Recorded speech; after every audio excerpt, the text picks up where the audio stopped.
Welcome to the Page One Podcast, a twice-weekly podcast featuring a variety of guests and thought leaders on topics ranging from channel strategies to tariffs, influencer marketing, best-in-class product launches, and all the details about how to accelerate your e-commerce sales with the big box retailers, or what we call R-commerce. Now here's your host, Luke Peters. Thanks for joining us on the Page One Podcast. I'm your host, Luke Peters of Newer Appliances and Retail Band Digital Strategy Agency.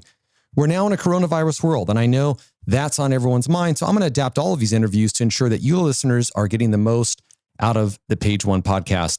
In this episode, sponsored by Retail Band, we're going to give business owners a blueprint on their digital sales, and we're going to speak with Julie Walker, who's an expert in Sam's Club, Walmart, in-store sales, and also is a consultant with other brands right now and helping them grow their sales and increase their share of the shelf. Julie's a seasoned executive with 30 years of industry experience spanning brand management, shopper marketing, sales leadership, and multi-unit retail operations. Prior to starting her own strategic consulting firm in May 2017, she was CEO of multinational experiential marketing agency called Shopper Events and spent 24 years at Proctor&amp. She has experience across grocery, dollar, mass, and club channels and more than 20 years of experience working with Walmart and Sam's Club. Julie, welcome to the Page One Podcast. Thank you. Awesome. So Julie, why don't you, I know I gave you that intro there, but go ahead and just describe briefly what you do so the audience can kind of get a better feel for what you work on day to day. So as you said, in 2017, I started my own consulting company with the goal of lending the skills that I acquired over 24 years at Procter & Gamble and 3 years running a retail service program, lending them to mid-sized companies who maybe their business has stalled. They're scaling from a single unit to a multi-unit operation, or they're trying to get into business with Sam's and Walmart or grow their business. Perfect. And shortly, we're going to jump into those questions and you listeners can get, you'll get more of Julie's experience on selling into Sam's, Walmart, what it takes to get on the shelf and stay on the shelf. But before we do that, let's talk a little bit about coronavirus. Julie, go ahead and kind of describe how that's impacted the companies that you help. So it's a mixed bag. We have some of the companies, I'd say, whose businesses are up 300%. They're on fire. These are businesses that are in the health space or in food beverage. Frankly, the retailers, Walmart and Sam's themselves, their businesses are quite up as folks are stocking the pantry. We have other folks who, can't sell a thing, can't get their business to move at all, have stalled pipelines. So, and then we have some that are mixed bags, half their portfolio working, half their portfolio not, and kind of on balance, status quo. Yeah, and those companies that are really struggling, how are you helping them and advising them? So if their business just really is tanked, and obviously they're hoping for, recovery as states start to open up, but that's going to be slow probably. Are they just having to basically cut back in all areas, or it'd be interesting if you had like a story or an example you can share? We're focusing on helping them pivot from their current capabilities to things that are relevant right now. And an example of that would be a company that I work with that's in the staffing arena. As you can imagine, they do all kinds of special events, including sporting events. They were the staffing agency that supported the Super Bowl. They do golf outings, et cetera. All that stuff is dark and gone. But they have talented people on staff who can be part of solutions for in-store shopping and additional cleaning that's going on in different venues. They have software that's actually able to track things that are happening on a variety of multi-unit, multi-location spaces that they've been able to sell as a service that they never sold before. They used it for their own staff and now they're selling it. So the pivot is key. Understanding the market and assessing your capabilities and making a pivot. Yeah, I love that advice because it's a heck of a lot better than just kind of going in a cave and wait, because who knows how this recovery is going to be and how fast it's going to happen. And so that's really smart about directing them that way. When looking at stores, it is really interesting that the store sales are up. I get it. It makes logical sense. But at the same time, I went by Target. I think I drove by Target yesterday and there's people standing outside So, it's like, how are these? It's interesting that the stores are growing, but at the same time, they're limiting, how many people can come inside of them. I just thought that's an interesting thing. And we've seen kind of some of the quarterly results come out and looking at same store sales and just overall sales. And some of them are really growing online. Walmart, for example, I think had something like Absolutely. They had like 75% growth. What is, there's some obvious things that people are buying, they're stocking the pantry. Is there like an interesting category that one of your clients, where they've seen growth, but maybe you didn't expect it? I guess the one that's funniest to me is adult beverage. I mean, it's through the roof in retail. I believe all the drinking occasions that we probably didn't notice are now happening at home through retail. Oh yeah, how funny! That surprised me. I think in general, what we're seeing is beauty care sales are in a slump. Initially, I was quite surprised to see just how much of a slump those were in, but now they're coming back as people are doing a lot of the long-term maintenance that they used to go to salons for in home.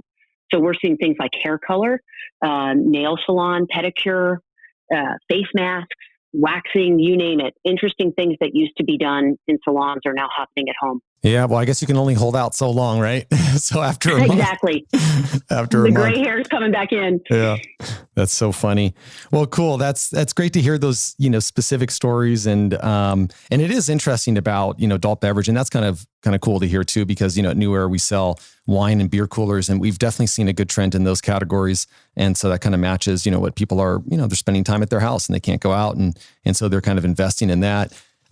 Why don't we kind of pivot into a lot of your strengths and like I mentioned in the intro, over 20 years at Procter & Gamble, and you have so much experience, in store and really strategically in store, looking at packaging and kind of how to win in a couple of key retailers. So why don't we, you spent several years launching new items and new brands into various retail channels during your time at Procter & Gamble. What advice can you share with us about winning at the point of sale? Well, I feel lucky to have had a lot of assignments and a lot of opportunities to launch items. Some I made good decisions on, some I made bad decisions on. But one thing I learned is the importance of future-proofing a sale before I sell it into retail.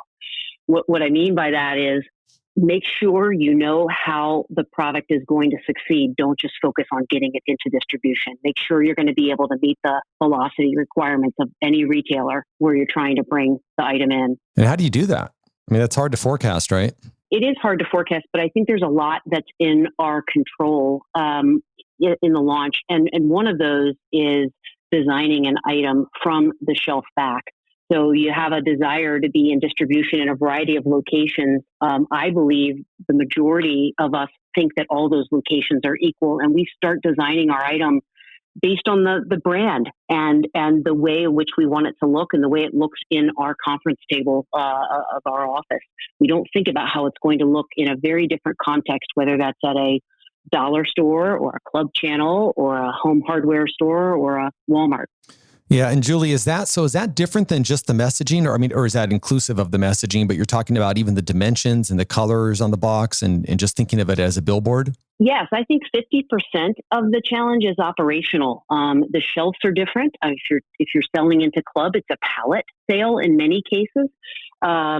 It could be that you are on a shelf. It could be that your shelf dimensions are only so high. It could be that you're going to be in the middle of the shelf and you're going to be sandwiched with a lot of items that are different than you are, and you have to stand out and make sure that you're saying that you're organic as well as your brand name, et cetera, because of where you sit. I don't think that we evaluate all those contexts as well as we could in designing the shape of our bottle, the color of our bottle, the way in which our packages can be low maintenance and fly off the shelf. I could call it shelf back.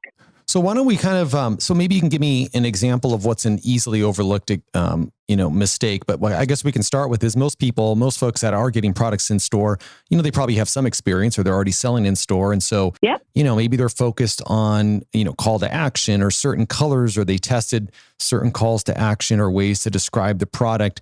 And I mean, maybe we'll call that the basics. What kind of beyond that, where might they be missing out on? A big gap I see is in competitive claims.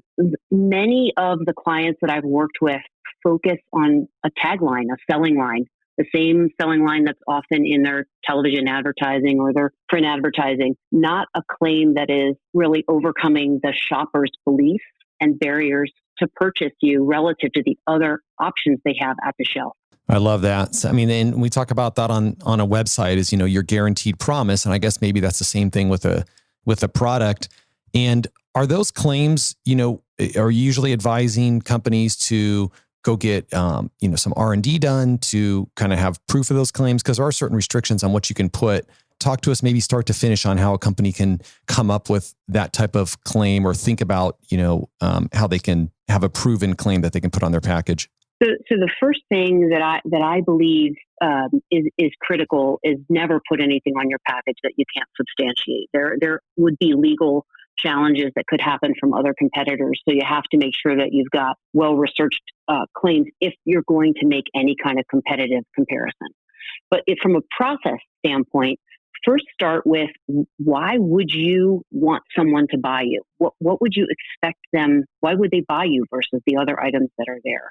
And brainstorm all of the different things that you know about your product that are competitive in value relative to the other options. And then you can validate those with very simple and affordable research, usually between $12,000 and $15,000 research.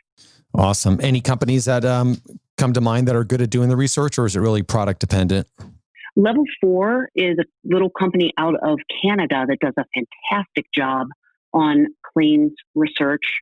Cool. I've worked with them on several projects. Okay, so they're called Level 4? Level4.io. Nice. All right, we'll get that in the show notes. I really enjoy getting specific call outs because I think it's valuable to the listeners. And really, whether it's from digital marketing or any other resource, the best or the most trusted way to find a great company, in my opinion, is, go with what, a trusted referral. So that's great. We'll have that in other records. Yeah. Yeah. That's great. And I know so many people that can utilize that type of service. So I think that's great. So you have a lot of depth selling into Sam's Club. What tips can you offer brands who are trying to break into the club channel or say Sam's Club specifically?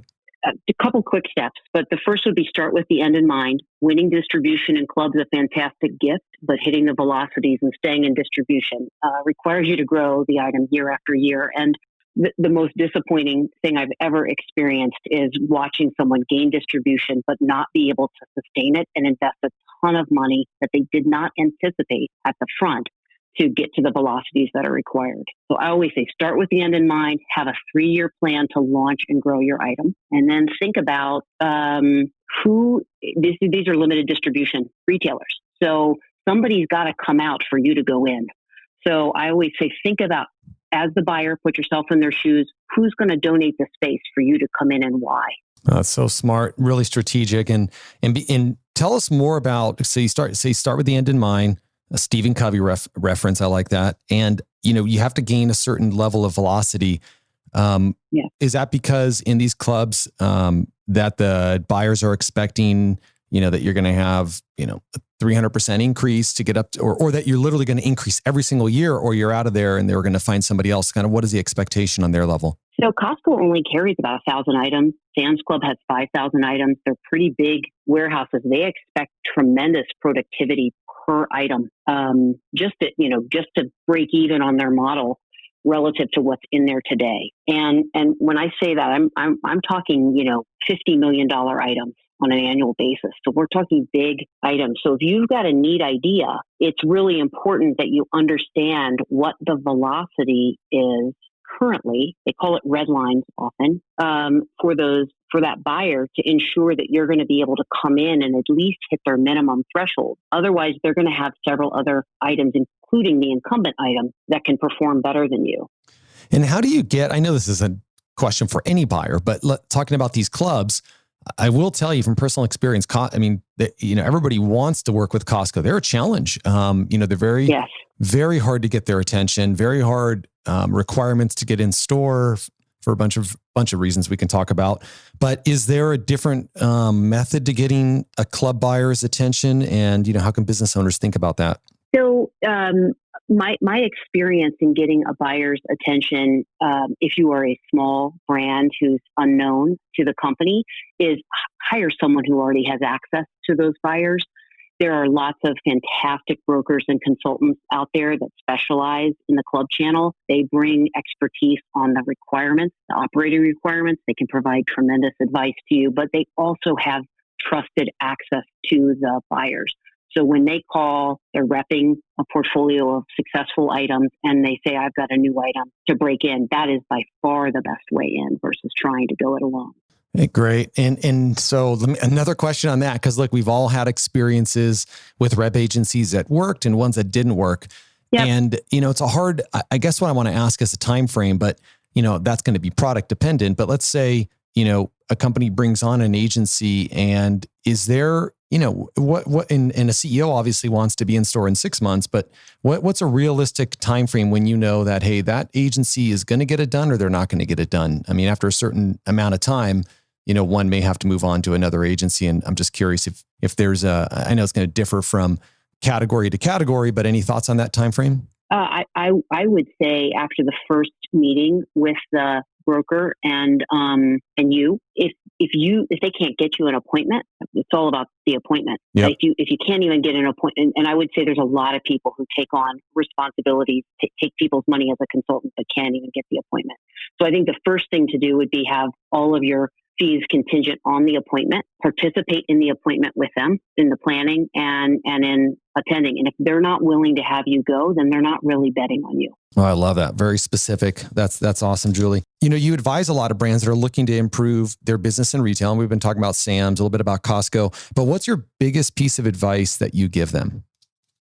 So after shelf back design, which is in securing your sustained distribution, the key thing I tell folks to do is just build a plan to add value beyond the product you're selling to gain influence. If you're just transactional, then you don't have visibility often to how all the other players are doing on the shelf for that buyer.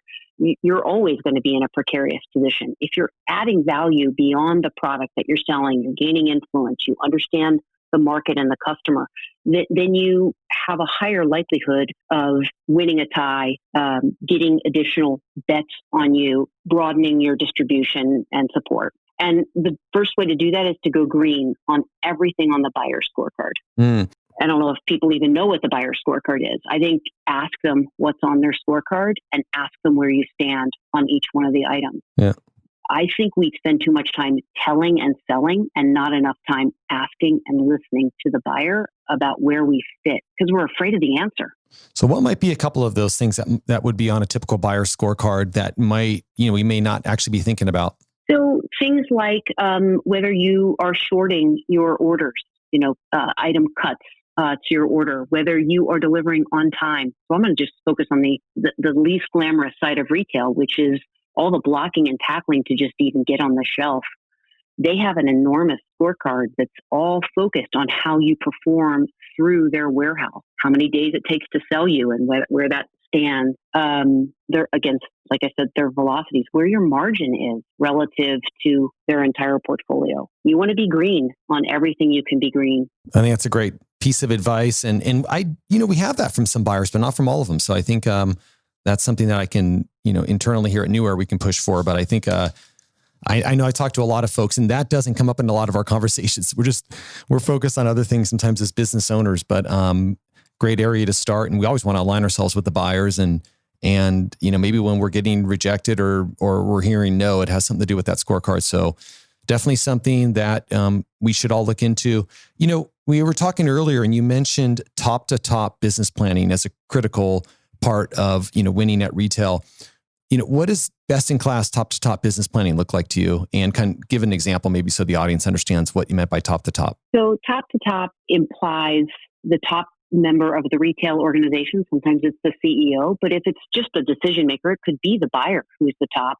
But the top of your company, which is often your president or CEO, the bigger your company and the broader your portfolio relates to a retailer, the more likely top to top is the heads of both companies. The smaller you are, the more important it is for you to humble yourself to the buyer and demonstrate respect to them by bringing your top executive on an annual basis or an every other year basis to the table to demonstrate the company's appreciation for the business, respect of the business, and willingness to resource the buyer's priorities. It goes a long way. Got it. And that time frame's helpful. Kind of like on a yearly would be enough, assuming, internally that we're meeting with them probably a lot more often. So what type of mistakes, do you often see in top to top meetings? Well, I see people bring in the top leader, but they haven't gone green on their scorecard, and the poor president is subjected to nothing but, a yelling or negotiating match because the scorecard is not yet green. Worse, the salesperson wasn't even planning to cover that topic. They brought a big strategic topic from their senior executive with no regard for the scorecard. And so they were both parties were blindsided. So I would say the first thing is try to plan your top to top meeting after you've had a green, clear scorecard so you can talk about taking the business to the next level. Or if you can't and you're in trouble because you have a red scorecard, prep your senior leader to understand exactly where your gaps are, walk toward it at the front of the agenda so that the buyer doesn't get to bring it up. And it will diffuse all of their negotiating posture so they can listen to what you're trying to accomplish. That's the biggest mistake I see. And then the second, which is terrible also, is not following up. Yeah. So, funny story. I was a part of one of those top to top meetings when our scorecard wasn't green. I didn't know about it. This was about 2 years, about a year and a half ago. It was somewhere around this city called Atlanta. You might know a big retailer over there, and that didn't turn out to be a very good day of meetings. I learned a lot that day. Let's put it that way. It was eye opening. Terrible. As a consultant, I've actually been paid to do big research projects that we're bringing in to try to deliver thought leadership to the buyer. And I've sat in the lobby outside the room while the buyer and senior leaders get yelled at because they weren't in tune with where they fit on the scorecard. Yeah. Oh, it was embarrassing, but I'll tell you what, our sales now at that company are unbelievable. And we have built the relationship. And so in a way it was good that I went and kind of saw that. And, in this time frame, a lot has changed. And that's why I think sometimes having a top to top because you have trouble on the business to demonstrate that the company's committed to fixing it is great. Just don't be surprised. And then build a follow-up plan, own the follow-up notes out of the meeting and follow up. I have a friend who's a senior leader at Walmart, and he said that the number one thing that separates good suppliers from great suppliers is great suppliers follow up. That's kind of a sad statement, but retail's a grinding business. It's about trust and follow through. Yeah. And that kind of describes how all sales people win. Follow up is absolutely. Yeah. It's going to win with all types of sales. I thought this was really interesting because kind of in the info sheet that I received from you, you wrote, to whom much is given, much is received. That's a JFK / Luke from the Bible quote, which my parents named me after. And that also, you wrote that it also applies to a retailer's expectations of a brand. I'd love to hear your explanation here. Sure. It's my family motto. I say that to my boys all the time. And I believe that in retail, if you are a large contributor to the category or the buyer's success, then they expect a lot out of you. I've seen this happen with big suppliers, which I have lots of experience with Proctor&Gamble as a big supplier. And I've seen this with small suppliers in terms of their ability to get a pass on certain expectations that are designed to improve the efficiency of the company, but they know that smaller companies don't have the resources to support it. So I think it's really important to understand where you fit in the buyer's ecosystem so that you can understand exactly what kind of expectations they're going to have of you. Yeah. And what might be just some practical advice or maybe some specific things of, translating what those expectations into actions? What does that kind of look like? So as a large part of a buyer's scorecard, if you happen to be blessed with a lot of distribution, you should expect that the retailer is expecting each one of those items to perform at a higher level than if they only gave you one item and they were trying you out. I think they would expect that you are delivering on all of their operational requirements, not having misses and gaps in your portfolio. If you're larger, I think they'd expect preferential treatment on allocation. If you're smaller, I think the difference is you might be able to negotiate your way out of paying a markdown. You might be able to negotiate your way out of paying a penalty for a miss on the operational scorecard. So interesting. And I'm actually saying this seriously. It is kind of funny, but does that also mean that, there's an expectation to participate in, say, the company's charity or charity golf events? Because, a lot of firms, they do actually kind of put a lot into those, and some of those events can be kind of expensive. Are those really important? Because there's some relationships built at those events. I don't know. Any thoughts on those? I've seen, I would say yes. They take different forms at different retailers. Some, it is the charity golf outing. I work with Walmart and Sam's primarily, where they don't do that sort of thing. For them, it was their preferred marketing tools, and participating in their priority marketing programs at Sam's Club. For example, that could be the demo. It could be supporting their online business. It could be supporting their Plus membership program. So I do think every retailer expects large customers large suppliers who have been blessed with lots of support to also support their key initiatives. Yeah, it makes a lot of sense. I think I remember reading Made in America. I think it was a biography. Was it maybe an autobiography by Sam Walton? Yes. Yeah. And he talked about... It's a great book. Oh, it's an amazing, amazing book. I recommend it to everybody. But I remember he talked about early on, they would have their annual event. I think they went hunting or fishing and in Georgia or something. And then they, would river raft down a river, and these big investors were coming in from overseas, and they were kind of welcome to that type of an event. It was kind of a funny story. Great book. Highly recommended. It is, but I would tell you, I think each retailer takes you through some kind of gauntlet of their culture and really respects and responds well when you proactively nod to their culture. You don't go into Target and not talk about guests. Yep. You don't, at Walmart, you want to talk about the customer and their associates, and by respecting their culture, whatever that might be, your respect for them is translated. Yeah. Well, listen, you've provided a lot of great insights here. It's definitely going to be a podcast that folks can rewind and play back. And you shared a lot about, businesses that you've worked with and also ones that you help. What do you think what would you say, if I can pin you down, for your most practical bit of advice here that you can give to small and mid-sized companies, on how they can improve their retail business, especially if they're not even in retail at the current time?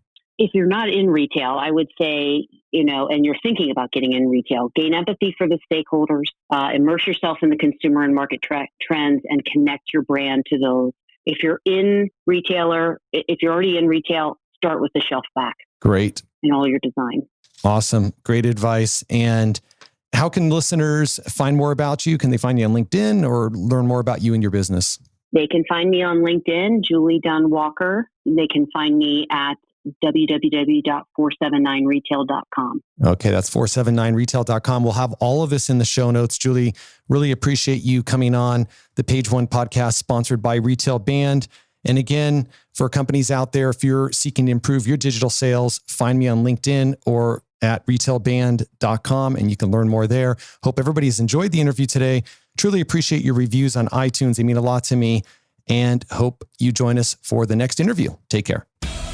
Thanks for listening to the Page One podcast with Luke Peters. If you like our show and want to know more, check out our other segments. Also, please help us out by leaving us a rating on iTunes. Want to learn more about our commerce? Check out www.retailband.com to get more great tips and tricks on how to accelerate your e-commerce sales with the big box retailers.